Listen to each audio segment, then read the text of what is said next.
Welcome back. आज हम करेंगे residential status of a company. कल हमने हमारी पुरानी वीडियो में असेसमेंट ऑफ कंपनीज में टाइप्स ऑफ कंपनीज किया था। आज रेजिडेंशियल स्टेटस ऑफ कंपनी करेंगे।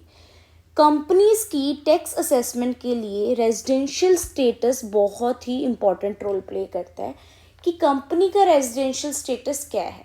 देखो, इंडिविजुअल के केस में resident, ordinary resident, non ordinary resident, non resident, ये केसेस होते हैं। बट कंपनीज के केस में हमारे पास दो ही होते हैं, रेजिडेंट या फिर नॉन रेजिडेंट। इसमें नॉट ऑर्डिनरी रेजिडेंट नहीं होता, NOR नहीं होता। या तो रेजिडेंट कहलाएगी कंपनी या नॉन रेजिडेंट कहलाएगी। अब रेजिडेंट के लिए देखो, बहुत ही सिंपल सी चीज़ है। रेजिडेंट कब होगी? अगर तो कंपनी इंडियन है तो वो ऑलवेज रेजिडेंट होगी, चाहे वो अपनी इनकम इंडिया में अर्न कर रही है, चाहे वो आउटसाइड इंडिया अर्न कर रही है, राइट। अगर इंडियन कंपनी है तो वो ऑलवेज रेजिडेंट होगी। नॉन इंडियन कंपनी, अब बात आती है नॉन इंडियन कंपनी की, अगर तो उसकी टर्नओवर ग्रेटर देन 50 करोड़ है तो पोएम इज इन इंडिया। देखो, कंपनी की रेजिडेंशियल स्टेटस आता है ना तो आपके दिमाग में पोएम चलनी चाहिए, पोएम आनी चाहिए। By poem I don't mean twinkle twinkle little star गाने लग जाओ, वो पोएम बताती हूँ कि कौन सी पोएम आपके दिमाग में आनी चाहिए। नॉन इंडियन, एक बार समझो, नॉन इंडियन कंपनी जिनकी टर्नओवर लेस देन 50 करोड़ है वो नॉन रेजिडेंट होगी। ऑलवेज का केस कौन सा है? अगर तो इंडियन कंपनी है वो ऑलवेज रेजिडेंट होगी। अगर नॉन इंडियन कंपनी है और उसकी टर्नओवर लेस देन 50 करोड़ और इसके इक्वल है तो वो नॉन रेजिडेंट होगी। और भी अगर नॉन इंडियन कंपनी है और उसकी पोएम इंडिया में नहीं है। अब क्या आप बोल रहे होगे, क्या बोल रही हूँ मैं poem?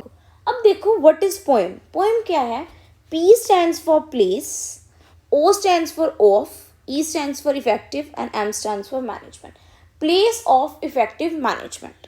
So place of effective management क्या है?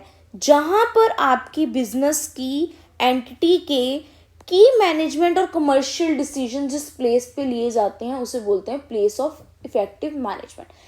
आपकी बेसिकली एंटिटी होली मैनेज कहाँ से हो रही है? प्लेस ऑफ इफेक्टिव मैनेजमेंट ये एक इंटरनेशनल रिकॉग्नाइज्ड टेस्ट है for the determination of residence of a company incorporated in a foreign jurisdiction. देखो, अब एक कंपनी है, दो कंट्रीज आपस में कह सकती है कि ये हमारी कंट्री की रेजिडेंट है, दूसरी बोलेगी ये हमारी कंट्री की रेजिडेंट है। अब to have a common treaty या to have a common solution, poem को हर कोई मानता है, ये एक इंटरनेशनली वैलिड कंसेप्ट है। So the guiding principles to be followed for determination of poem are. अब किस बेसिस पे आप डिटरमाइन करोगे पोएम को? ऐसी प्लेस जहां पर आपकी बोर्ड मीटिंग्स यूजुअली हेल्ड करी जाती हैं, majority of the board meetings, right.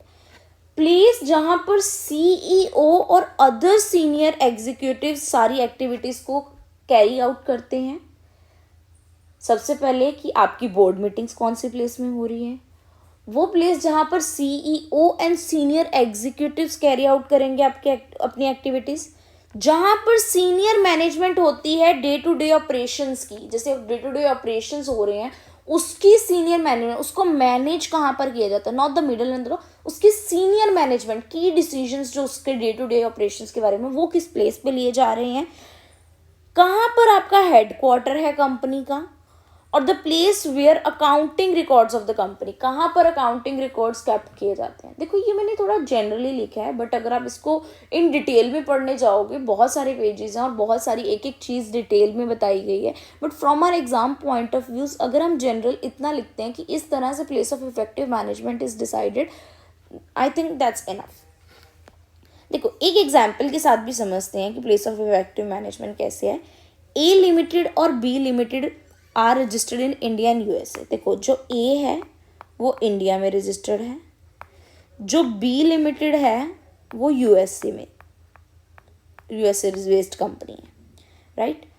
जो सारी बोर्ड मीटिंग्स होती हैं A लिमिटेड की वो USA में होती हैं, बोर्ड मीटिंग्स इसकी USA में होती हैं, ठीक है, ड्यूरिंग द प्रीवियस ईयर। जो place of effective management of B limited is in India, B की प्लेस ऑफ मैनेजमेंट क्या है? यहाँ पे लिख दो, सॉरी, बी की प्लेस ऑफ मैनेजमेंट क्या है, इंडिया।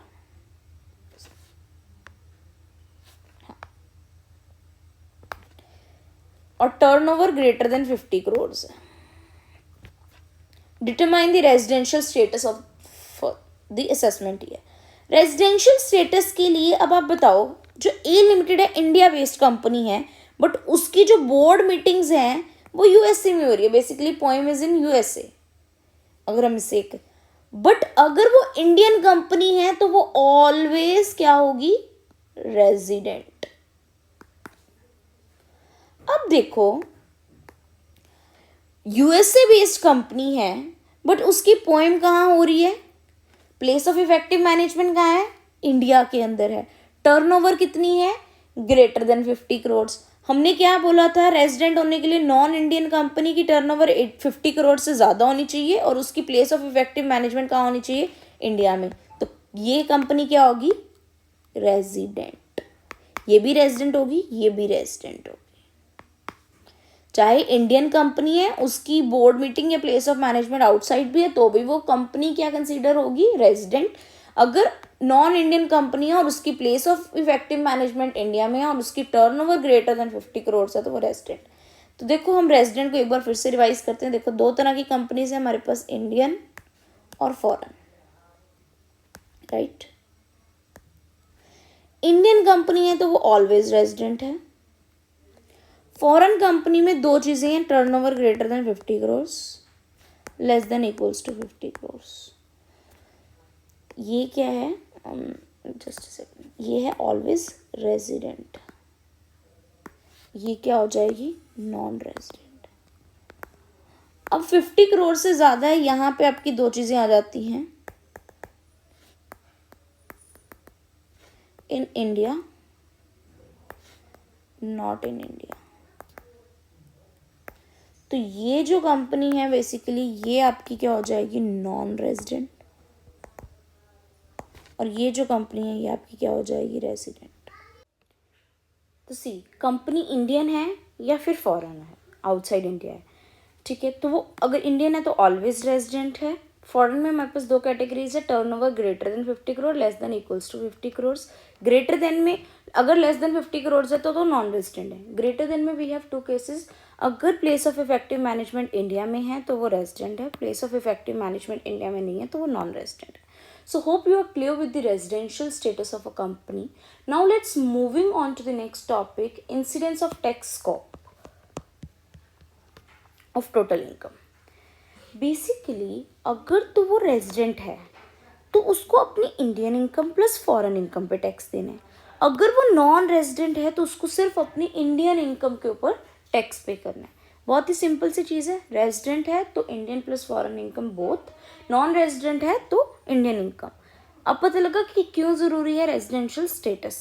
देखो, सबसे पहले टाइप्स ऑफ इनकम, टाइप समझते हैं। बेसिकली ये टाइप में कौन सी इनकम आती है, अभी हम ये नहीं देखेंगे किसको टैक्सेबल होती है किसको नहीं, वो हम बाद में देखते हैं। टाइप्स ऑफ इनकम में सबसे पहला टाइप है इनकम रिसीव्ड इन इंडिया। आपको इंडिया में रिसीव हो रही है, चाहे वो अराइज ऑरिजिनेट आउटसाइड भी इंडिया हो रही है, बट आपको रिसीव पैसा जो है, आपको इनकम जो है वो इंडिया में रिसीव हो रही है।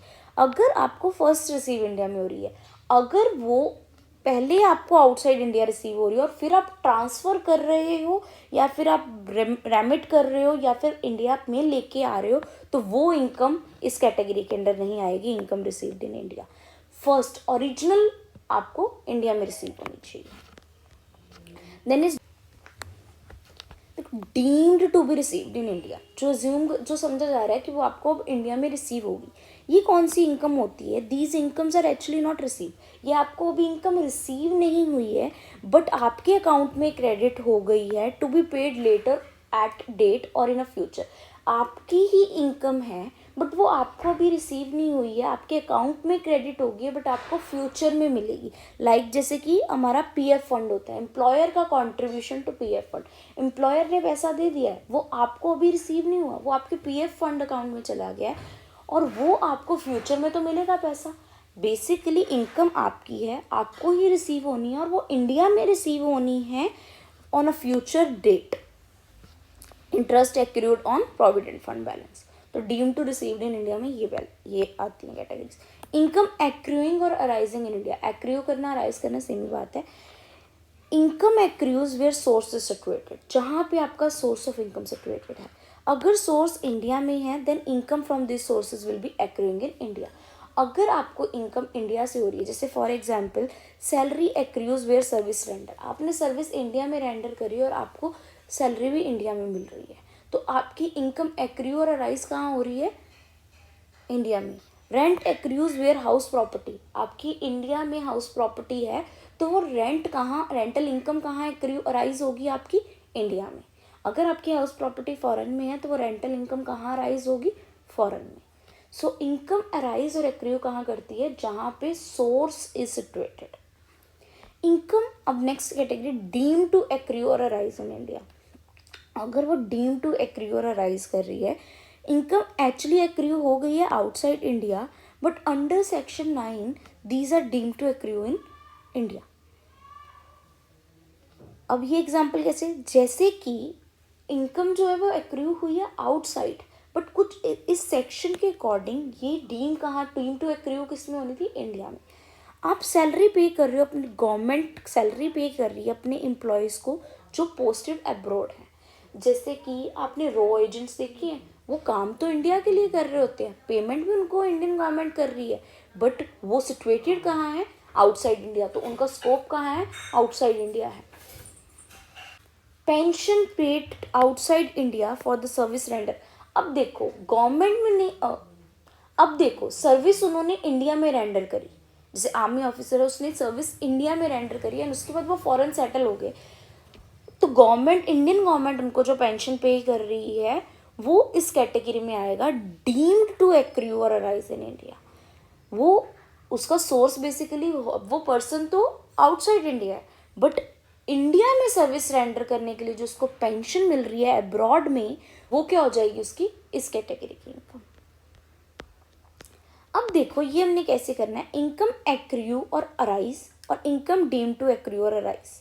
देखो इस तरह से ना हम समझ सकते हैं, अगर आपकी इनकम एक्रू हुई है और अराइज भी हुई है, या फिर इनकम डीम टू एक्रू और अराइज, ये कैटेगरी में आए, इसमें लिख लो रिसीव वाली कि इनकम इंडिया में रिसीव होगी या फिर डीम टू या इन फ्यूचर रिसीव होगी इंडिया में। अब हमने देखना है कि वो इनकम कौन सी है, इंडियन है या फॉरेन इनकम कंसीडर होगी।